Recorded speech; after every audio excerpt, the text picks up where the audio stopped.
Right, first of all, guys, thanks for coming. I know it's been a long couple of days for all of you. If I can just ask you to introduce yourself. I'm Simon Docherty. I'm the president of the British Veterinary Association. I'm David Charles. I'm president of the Association of Veterinary Students. And I'm Amanda Bogue, and I'm the president of the Royal College of Veterinary Surgeons. Okay, now you've all been talking at this show, so what have you been discussing in the BVA stream?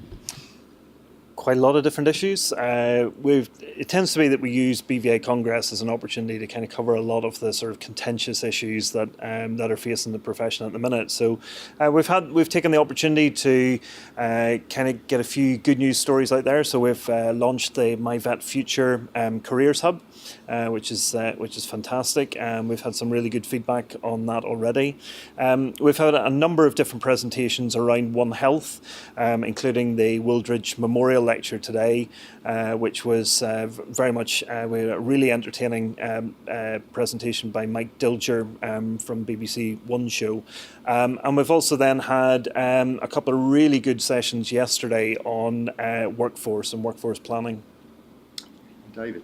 And so today we launched our EMS Experience Survey report and some new resources for practices to sort of help them structure EMS and get the most out of the students and let the students get the most out of their placement. And it was nice. This was the first student-run session at VetShow as well, so nice for a bit of a landmark on the 10th VetShow as well. Did you get a good reaction? Yeah, it was really good. We had a fantastic audience, and half of it was a panel, and we had some really excellent questions. So looking forward to having the conversation with the rest of the profession. Fantastic. And Amanda? Good. I guess it feeds on a little bit from what Dave was saying, that the Royal College of Veterinary Surgeons has launched our graduate outcomes consultation at this show. So that's come from the Vet Futures planning, I guess, for the Royal College to take a really in-depth look at veterinary undergraduate training and consult very widely with the whole profession and students to make sure that we're kind of asking for the right things from the vet schools for the veterinary workforce of the next 20, 30 years. So I just encourage everybody to please engage with the consultation, because the more information and the more feedback we get from across the profession, the better. Now, there are a number of underlying issues as to why that's come about. I mean, why are we looking at that now? I think it's part of the bigger Vet Futures picture, which is really looking at what the veterinary professions want to look like in 2030, and looking at current workforce issues, recruitment, retention in the profession, and making sure that what we're asking the vet schools to deliver, because the vet schools curriculums are constantly evolving, but we really want to take a deep look at whether what we're asking them is to produce is actually what our undergraduates need to become successful, long-term, satisfied veterinary surgeons. So we're looking at EMS, we're looking at day one competencies, we're looking at PDP, and we're looking specifically at general practice clinical training. So those are the four broad areas that we're really taking a very in-depth look at through the consultation. And we've got just the man with us to talk about that. You've done some work on EMS recently, haven't you, David? So could you just outline that for us? Yeah, so we looked at sort of preclinical students before they started seeing practice, students who were in the middle of seeing practice, and we spoke to recent graduates about what from their EMS prepared them most for day one when they started the job as well. And we sort of identified a number of things. Firstly, there was a lot of support and a lot of sort of gratitude from students to the profession for taking them in and doing a lot of training to complement what we do at vet school, but also a bit from talking to vets in practice, how maybe it was a bit variable in the quality of the experience you could get. And so we've launched a couple of resources to link into the bigger picture sort of teaching we get, and to help sort of streamline and make the whole vet team in the practice aware of what the student can do and what they want to get from it, and thinking about who in the whole practice is the best person to teach them. And I think linking in with interprofessional education and what we can learn from vet nurses, because there's an awful lot of skills that we can learn there as well, and reception team and the whole sort of side there, is to try and streamline it and give some more structure. And obviously it's important that we produce the right kind of graduates in the right kind of way. I mean, are we not doing that at the moment then? Sorry. No, I think we are. I think it's all about making sure that we've got the right kind of expectations going forwards. That for students that are applying for vet school and are going through vet school, as Amanda touched on, just the making sure that the vet schools are preparing students for jobs in the profession as it's shaping up. As we are in 2018. I think that's all really important. I mentioned the Vet Future, My Vet Future Careers Hub, and again that is helping to sort of feed in to managing some of those expectations at an early stage as to what life might be like as a vet coming out of vet school, as well as offering resources for people looking for a change of direction in their career once they're out. But certainly in terms of what the students are coming out of vet school at the minute, we've got some of the smartest minds in the country that are coming out, and we have to recognise that there is a role for the wider profession to assist those students into settling into life in professional life in 2018. It's a very different world that we're in, and the profession is in a completely different shape than it was 10 or 15 years ago. So it's just really a recognition of that. It's multifactorial as well. I mean, I think, Simon, you touched on the fact we had some workforce panels on gender yesterday morning as well, I was on the panel there. It was a really brilliant session, following on from a session where we had some really interesting research about the presence of gender discrimination within the profession. So there's a lot of different factors feed into sort of recruitment and retention issues that we're seeing across the profession. It's not one organisation or even one type of organisation that can be responsible as a profession. We need to take ownership of it, and I think I'm delighted that we're all working together to do that. I mean, obviously there are a number of issues around retention, around pay gaps, around confidence, well-being. How important is it that the associations get together and work together? It's absolutely crucial, and I think that one of the really useful parts of the Vet Futures initiative generally is that framework whereby BVA as a representative association and the Royal College as a regulatory body can actually get together and have sensible grown-up conversations, if you like, about some of these really, really important issues. And I mean, the fact that we are looking now at identifying where there are gaps in our knowledge, and the fantastic work that's been done by the University of Exeter in relation to that has provided some really useful insight, and I think it was actually quite shocking for some people when they some of the information came out as to where we actually stood, and some of the biases that are there, whether they're intentioned or not.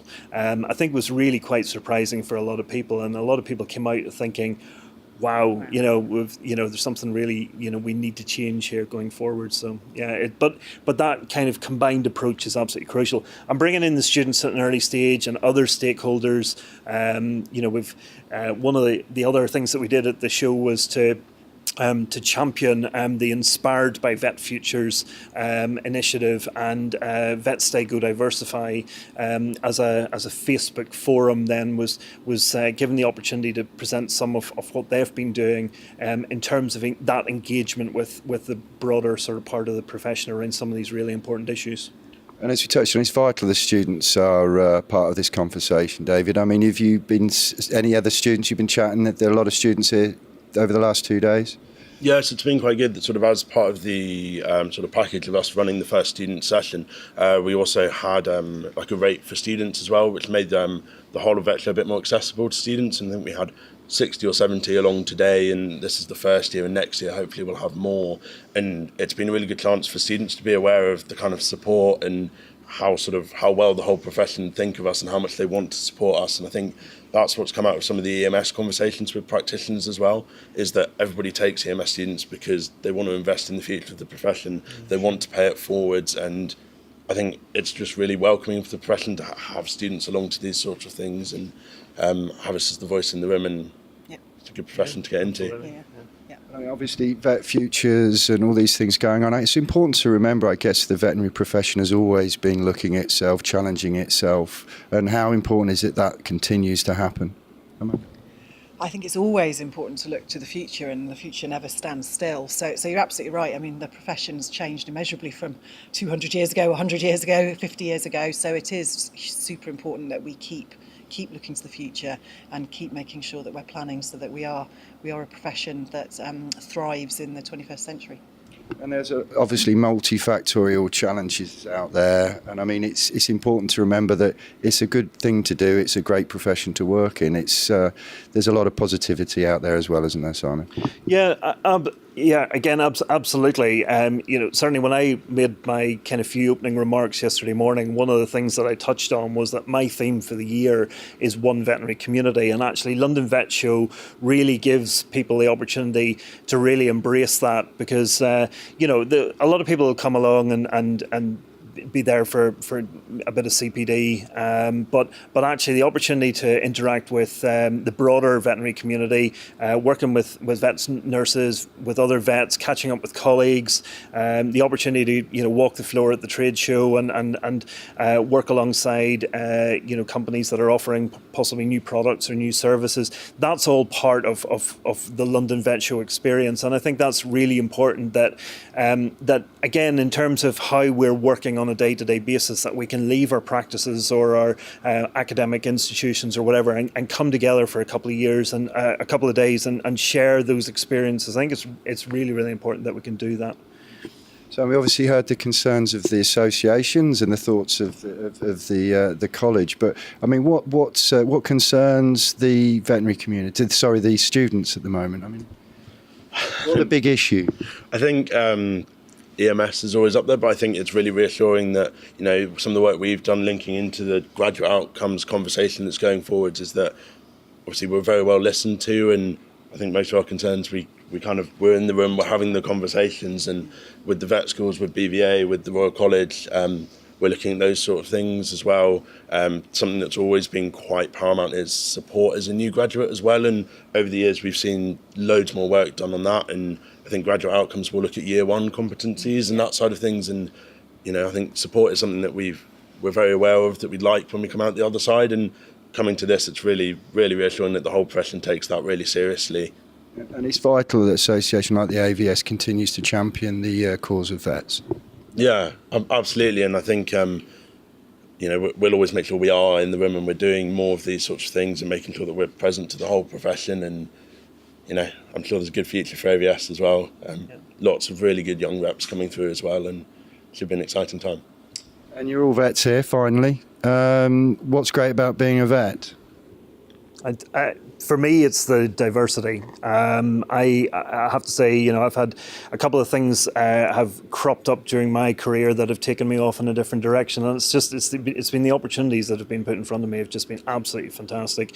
The sense of community, over the 25 years that I've been involved with the profession has been absolutely fantastic, and I was once upon a time on AVS committee, so it's it's really interesting just to be able to kind of reflect back from the late 90s through to what I'm doing just now as BVA president, and those opportunities have been afforded through the support of a number of vets within the veterinary community over that last sort of 25 years. Same question to you, Amanda. I was actually, Simon stole my word, because I think I was going to say the diversity of options available, because, excuse me, certainly I would never have predicted my career going where it's gone, and I've had fantastic opportunities. I'm also obviously I'm married to a vet, and my brother's a vet, and his wife's a vet, and we all have very different careers that fit us all very well.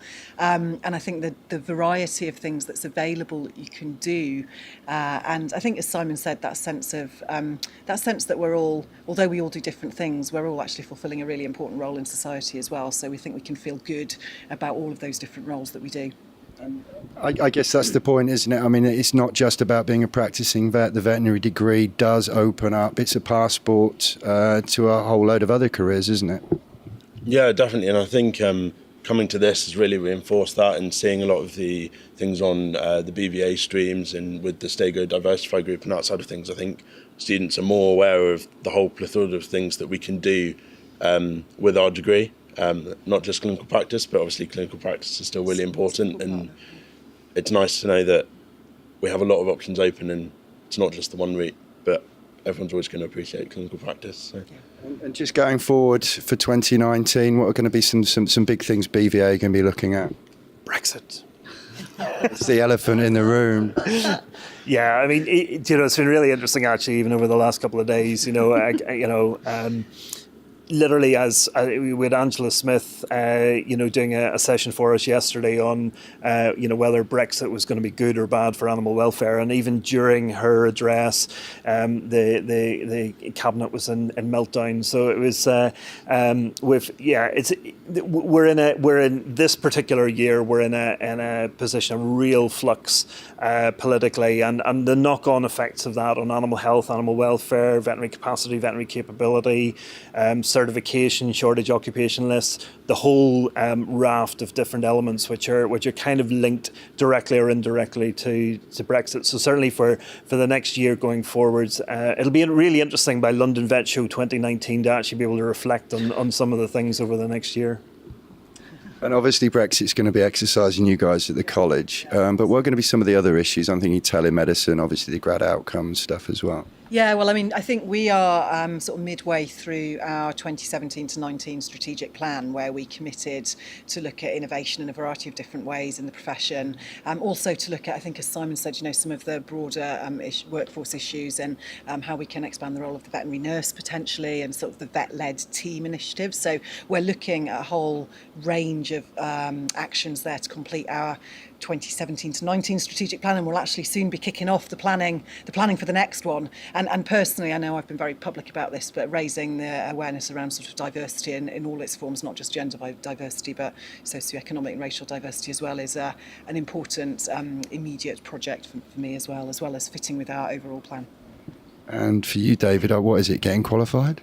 Yeah, hopefully sort of next July, hopefully I'll have those letters after my name. Sort of AVS-wise, we've sort of moved how we run now, and each president has their own project. Obviously, mine's quite clearly been the EMS side of things. I know my successor's looking at some really interesting welfare and mental health things. So, if we have a session at Vet Show 2019, I think we'll have some interesting things to present by then as well. Brilliant. Well, thanks a lot, guys, and see you all next year.